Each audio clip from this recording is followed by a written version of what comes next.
With the vehicle secured, place the recovery board with the correct ramp end facing the wheel. You may need to use a shovel or the board to dig out the front of the wheel first.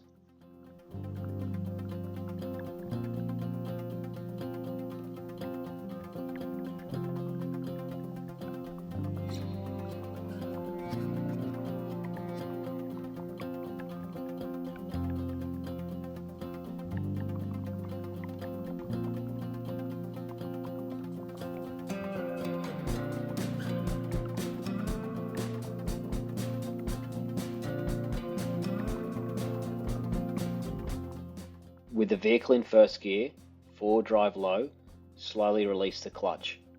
Ideally, no accelerator is required. This is to prevent spinning and damaging the traction boards.